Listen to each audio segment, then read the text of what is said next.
అధ్యక్ష, ఇప్పుడు మొట్టమొదటిగా సభలో నా గురించి అనుచిత వ్యాఖ్యలు చేసింది ఆ సీనియర్ నాయకుడు కాబట్టి నేను ఏమనకుండానే ముందే చెప్పిన ఆయన పెద్ద మనిషి ఇటువంటి మాటలు నన్ను అనొచ్చా? అది పార్టీ అధ్యక్ష, అది పార్టీ అంతర్గత విషయం. మంత్రులు ఎవరు కావాలి, మంత్రులు ఎవరు కావాలి, ఎవరు చేయాలని పార్టీ అంతర్గత విషయం. అధ్యక్ష, మీరు చెక్ చేయండి రికార్డ్స్. ఒకనాడు హరీష్ రావు గారు బాబు ఒక నిమిషం రంగన్న, ఒకనాడు హరీష్ రావు గారేమో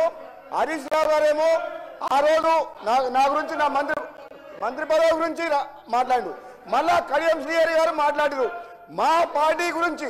అధ్యక్ష, మా పార్టీ అంతర్గత విషయం గురించి ఎవరి మంత్రులు కావాలి, మా పార్టీ అధిష్టానం ముఖ్యమంత్రి గారు నిర్ణయం తీసుకుంటారు.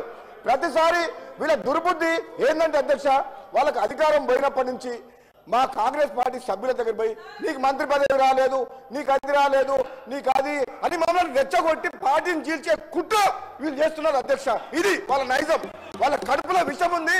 నన్ను ప్రతి ఒక్కరి దగ్గర పోయి నువ్వు మంత్రి రాలేదా ఇవన్నీ మాట్లాడేది ఇది ఈ కుట్ర చేస్తున్నారు. కడియం శ్రీహరి గారు, మీరు నాలాంటి మనిషిని పట్టుకొని అధ్యక్ష, నేను తెలంగాణలో పార్లమెంట్లో తెలంగాణ కోసం కొట్లాడిన మనిషిని, నా పదవిని ఇట్లా గడ్డిపోతరా పడేసి మీకు వ్యతిరేకంగా పోరాటం చేసిన మనిషిని.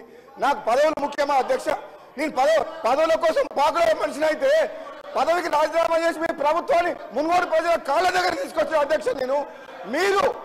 మీరు తాటికొండ రాజే అనే వ్యక్తికి, ఉద్యమకారునికి మిమ్మల్ని నమ్ముకొని టీఆర్ఎస్ బట్లకు వస్తే ఒకసారి మంత్రి పదవి నుంచి తొలగించి అవమానించుండ్రు, ఇంకోసారి టికెట్ ఇవ్వకుండా అవమానించుండ్రు. అది కడియం శ్రీహరి గారి చరిత్ర. అది పచ్చకామర్లకు లోకమంతా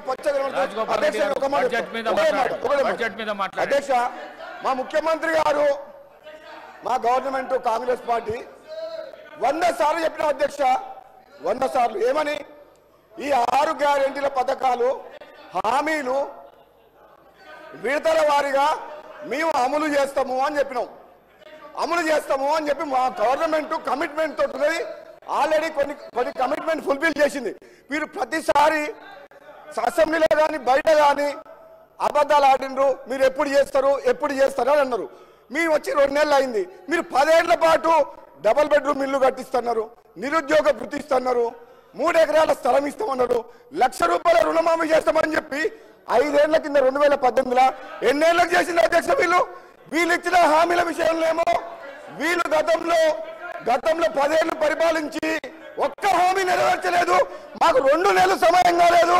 మా ముఖ్యమంత్రి గారు కాంగ్రెస్ పార్టీ ఆహర్నిశలు కష్టపడి మీరు ఆగం చేసిన తెలంగాణ, ఆగమైన తెలంగాణని గాడిలో పెడతామని చెప్పి మా కాంగ్రెస్ పార్టీ ప్రభుత్వం కృతనిశ్చయంతో ఉంది. మీకెందుకు కడుపులమంట అంటే మేము చేయొద్దా? మీకు అవకాశం ఇచ్చారు 2 సార్లు, మీకు 2 సార్లు అవకాశం ఇచ్చారు, 10 ఏళ్ళు పరిపాలించుండ్రు. మీరు విద్యని వైద్యాన్ని గాలి కొదిలేసిన మనుషులు, నిరుద్యోగులని గాలి కొదిలే మోసం చేసిన మనుషులు, నిరుపేదలకు ఇల్లు కట్టిస్తామని చెప్పి మోసం చేసిన మనుషులు, రైతులని నిల్వ ముంచిన మనుషులు, ప్రాజెక్టుల మీద పేరు మీద రీడిజైన్ పేరు మీద కమిషన్ల కోసం ప్రాజెక్టులు కట్టి దోసుకున్న చరిత్ర వీది. మా ప్రభుత్వం తెలంగాణ ఇచ్చిన పార్టీ ఇది. కాంగ్రెస్ పార్టీ ఆనాడు హైదరాబాద్ తో కూడిన తెలంగాణ ఎందుకు ఇచ్చింది అధ్యక్ష? వీళ్ళు అప్లై చేసిపోయిండ్రు. నిజంగా చెప్పాలంటే ఇది మిగులు బడ్జెట్ తోటి ఉన్న రాష్ట్రం. మనమే ఒక 10 రాష్ట్రాలకు అప్పిచ్చే పరిస్థితిలో ఉండే అటువంటి రాష్ట్రాన్ని అప్పుల పాలు చేసిన పోయిన గణిత చరిత్ర వీళ్ళది. మనకు అప్పులు ఎందుకు చేయాలి చరిత్ర? మనకు హైదరాబాద్ నగరం ఉంది, బోర్డంత ఆదాయం వస్తుంది. ఈ ఆదాయంతో తెలంగాణను అభివృద్ధి చేసుకోవచ్చు. వీళ్ళు స్వార్థం కోసం అప్పులు చేసి తెలంగాణ రాష్ట్రాన్ని అప్పులు చేసింది. మళ్ళా మాకు ఈ రోజు ఏమంటున్నారు, మీరు ఎట్లా చేస్తారో అంటారు, మేము ఇచ్చిన హామీలు ఎట్లా చేస్తారో అంటారు. మేము చేస్తాం, మేము నిరూపిస్తాం, ప్రజలకు ఇచ్చిన మాట నెరవేరుస్తాం. వీళ్ళు తట్టుకోలేరు అధ్యక్ష, వీళ్ళు తట్టుకోలేరు. మమ్మల్ని తట్టుకునే శక్తి వీళ్ళకి లేదు.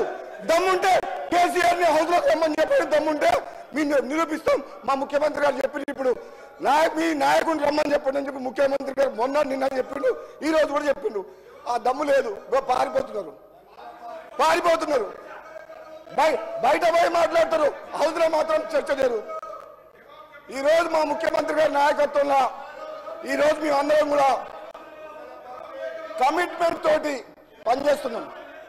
ఒక శ్వేతపత్రం ఆర్థిక పరిస్థితి మీద శ్వేతపత్రం ఇచ్చినాం. కృష్ణా వాటర్ దోపిడీ మీద చర్చ చేసి ప్రజెంటేషన్ ఇచ్చినాం. గోదావరిలో మోసం జరుగుతుంది, మేడిగడ్డకు ముఖ్యమంత్రి గారి నాయకత్వంలో అందరం పోయి చూసి వచ్చినాం. అది జీర్ణించుకోలేక ఇవన్నీ వాళ్ళు చేసే తప్పుల్ని ప్రజలకు తేట తెల్లంగా కళ్ళ కట్టేటట్టు చూపిస్తున్నాం. కాబట్టి అది తట్టుకోలేక ఈ విధంగా మాకు వ్యక్తిగతంగా విమర్శలు చేస్తున్నారు అధ్యక్ష. నేను ఈరోజు చెప్తున్నా, మళ్ళీ వీళ్ళ ఆటలు సాగవు. ఏనాడైతే బీఆర్ఎస్ మార్చిండ్రో అప్పుడే వాళ్ళ పని అయిపోయింది. వాళ్ళు బతుకు తెరువు కోసం, అధికారం కోసం, స్వార్థం కోసం పనిచేసే వ్యక్తులు. ఆనాడు తెలంగాణ సెంటిమెంట్ రెచ్చగొట్టి రేవంత్ రెడ్డి గారు అన్నారు, నిన్న అమాయకులను చంపి పిల్లల్ని చంపిన పాపం మీకు ఉసురు తగులుతుందని చెప్పి వాళ్ళ కుటుంబం లక్షల కోట్లు దోసుకుంది అధ్యక్ష.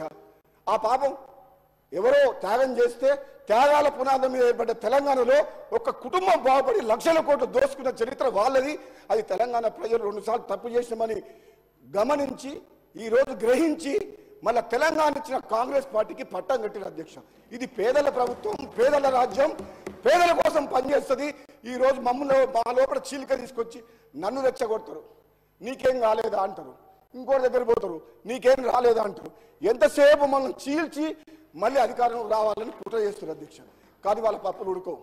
మేము కాంగ్రెస్ పార్టీ ఈరోజు మా ముఖ్యమంత్రి గారి నాయకత్వంలో అందరం కలిసికట్టుగా ఐకమత్యంతో తెలంగాణ ప్రజల కోసం పనిచేస్తుంది తప్పితే పదవుల కోసం పాకులాడే మనుషులం కాదు అధ్యక్ష. Thank you.